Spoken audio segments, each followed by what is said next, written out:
welcome into First Take. Appreciate you hanging with us, both your boys, in the house today in good old Bristol, Connecticut. Alongside Skip Bayless and Stephen A. Smith, I'm Molly Harum. In the flesh? I did tell you I would Wait, that's not virtual? No, it's real. Skip Bayless, I would like you to know, since you're always complaining that I'm gone because you miss me so much. I have been Sometimes here. he does. I have been here 7 of the last 8 days. Wow. In studio. That's a record. You understand? You know what I that's just want you to know that. I just want you to know, and I'm going to be here tomorrow, too. CT's growing on you. Yeah. About that. So that's sort of like the NFL's record number of penalties so far through 3 games. Which we'll get into. That's out of it's control. Hate on me all you want. I got to Just shake like your you. hand. I like the pockets where a little pop there. Shit, it's me. I keep trying to tell y'all. Yeah. GQ's going to come call me eventually. Don't hold your breath. Kobe, D, Wade, LeBron. I'm tired of them cats thinking they dress better than me. I'm coming. This is just now. Wait till you see the upgrade of the wardrobe come NBA season. I'm just warning y'all. I'm just warning y'all. Nervous. I can wait for that. Just trying to say. Just trying to say. All right, let's work, guys. Coming up, NFL power rankings are out, and Skip has a big problem with one of them. We'll get into that. And the Steelers, unfortunately, without Big Ben. So what should we expect from Michael Vick moving forward? Obviously, they play Thursday night. But first, yesterday, we discussed Derrick Rose's comments at Media Day, and now he is back in the news.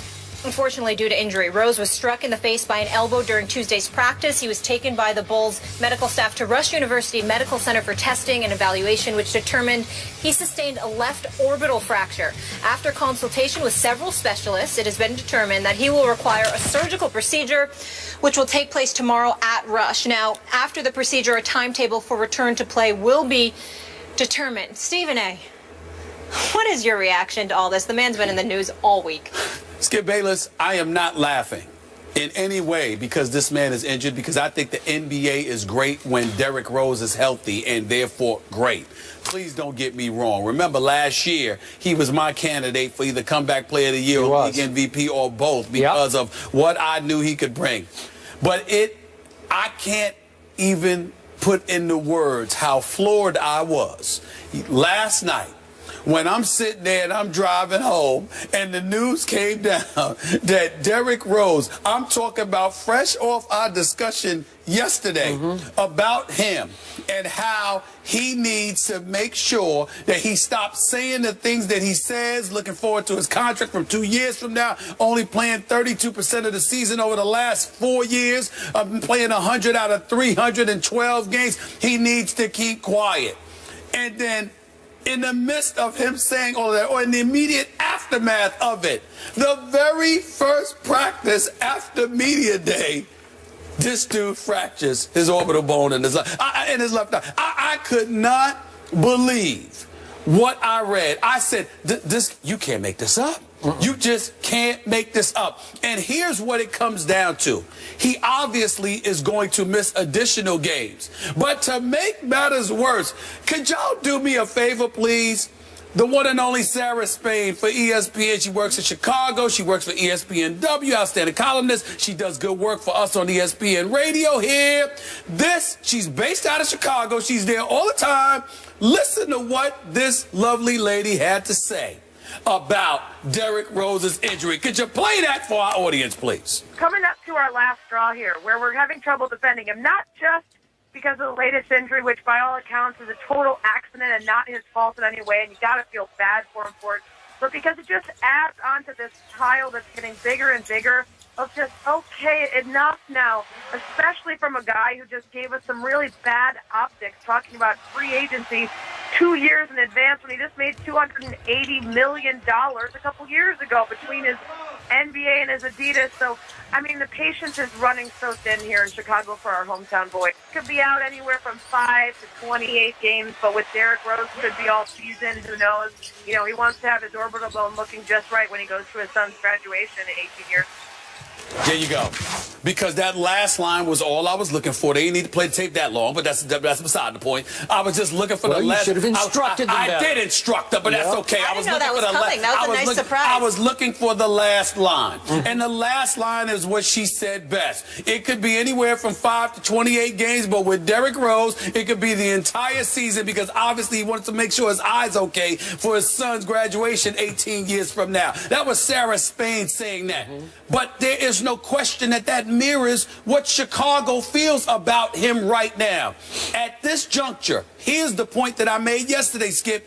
If you're the Chicago Bulls, you might need to trade this dude. You may be looking to trade this dude. It's going to be hard to get rid of him with the numbers that he's getting paid, combined with the level the level of durability that he has had. But now that this latest injury comes up, what makes it even worse, if you wanted to trade him, the likelihood is you can't, even more so now than what I said yesterday. So in less than 24 hours, something else has happened with Derrick Rose. I don't know whether to shake my head and feel sorry for him or to feel even more sorry for the city of Chicago. This is unreal. I feel sorry for both. It really is. I'm so with you on this, because when I heard this yesterday, my first thought was this would make a good Saturday Night Live routine, right? That if they wanted to skewer this, parody this, that's how they would do it, right? It's almost like a good bad story in the like a fictional story in The Onion, you know, something that would be sarcastically done. So I'm going to just throw this out there. This was the opening day of camp. Just a drill. Of camp. Not the season. Okay, this is just something. You're doing your first drills of the year, okay? And you still have a month to go before the first regular season game.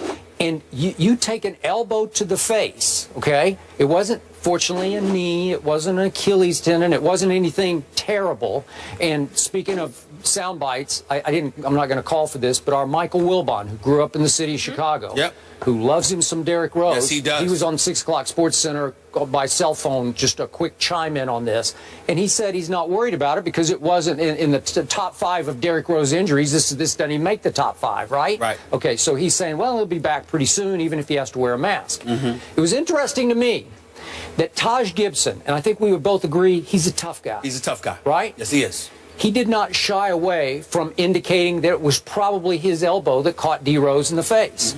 You don't think that team was playing pretty physically in the opening day of camp drill in ways, you know, let's toughen everybody up, including our best player, our leader, Derrick Rose. So they're going at it on the first day of camp, right? Well, and I'm not saying it was intentional. I'm just saying they were playing physical basketball right out of the box, because they're going to say, we need to get back to being a tough guy team, even with Derrick. Because with Derrick, sometimes they lose some of their toughness. Is that fair to say? I don't know if that's what it is. I think, Skip, it's the fact that Tom Thibodeau was no longer there, and you want to make sure to remind folks that from a positive perspective, the culture will remain the same. We won't lose our identity as rough, rugged defenders because Fred Hoiberg is here instead of Tom Thibodeau. Okay, I'm with you on that, but that was intriguing to me. And now I'm going to raise this point, having covered many NFL teams, and back to my days, 70s and 80s. The operative word in NFL locker rooms for a Derrick Rose was the word brittle. Is it possible to say he's just brittle? Like he just gets hurt all the time? Like some guys just keep getting hurt for no apparent reason. It doesn't follow any pattern. They just get hurt. Is that fair to say? That's fair to say, but may I elaborate on your point? People, as much as they don't like the fact that he's brittle because they want to see him out there playing, that is not what's feeding the swelling level of animosity. The swelling level of animosity aimed in Derrick Rose's direction is due in large part to his comments being so ultra concerned about his finances. And Mike Golick on Mike and Mike this morning made a very valid point when he highlights how every player is concerned about their money. But he also alluded to the fact that there's nothing wrong with it. You just shouldn't say it. I'm going to go a step further. I don't know a player that is not concerned about their money. He's absolutely right about that. But I also know many players who are equally concerned about their playing ability and their level of production as opposed to just their money. And in the case of Derrick Rose, because of what he continues to allude to while under contract, while getting paid, knowing that he's only played 32% of the games, which means he's only fulfilled 32% of his responsibilities, the fact that he can come out and say what he says, and then the injuries continue to pile up. No one is having sympathy for him anymore. They're just saying, here we go again, because he seems perfectly content with being focused on getting his money as opposed to being focused on playing. That's the impression. Okay. Now, remember, I'll remind you once again, we talked about this yesterday. I did serve my time in Chicago. I was a columnist for Chicago Tribune. I still have some very close friends there. And I told you yesterday, they are already done with Derrick Rose. When I talked to them yesterday about this story, they just shrug and say, what else is new? What, like this is business as usual for the Chicago Bulls. They've already cut bait emotionally with Derrick Rose, their native son, the guy who grew up in Chicago. Right. Okay, so I'm looking at the bigger picture here, and it's not that Derrick Rose gets hurt to them. It's how long it takes him to come back from all these injuries, because they think he's using them as a crutch, so to speak, to take even more time off where he just doesn't have to live up to his contract because he's got a free pass because he's had a meniscus surgery. And I've told you this 100 times on the show. I've had 3 meniscus surgeries. They're arthroscopic. They're not a big deal. You can bounce back. I don't care. I can go running on concrete within 3 weeks. Trust me. No, well, I'm just telling you the God's truth. It's not that big a deal if you're willing to do the rehab right out of the box. Get on that exercise bike the first night and start pedaling. You can come back. And for Derrick Rose to say, I don't know, I need 3 or 4 more months, it's bogus. I'm not buying it. So now the scrutiny and the pressure is going to be extreme on Derrick Rose, because on October 27th, they play the Cleveland Cavaliers at the house that Michael Jordan built as a home game. Their home opener is against LeBron James' Cleveland Cavaliers. He should be ready to go for that because he needs to put the mask on. The way LeBron has put the mask on, the way Westbrook put the mask on last year, and we know all the way back to Rip Hamilton and Amari Stoudemire.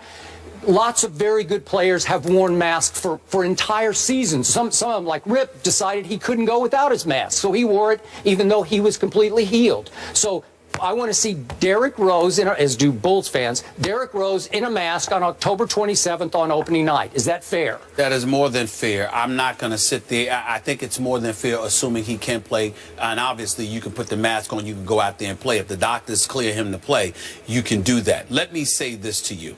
May 14th. Thursday, May 14th, 2015 was the Bulls' last game. It's when the Cleveland Cavaliers closed them out that night without the services of Kyrie. Kyrie Irving actually did play that game, but he only played about 12 minutes, shot 2 of 2 from the field.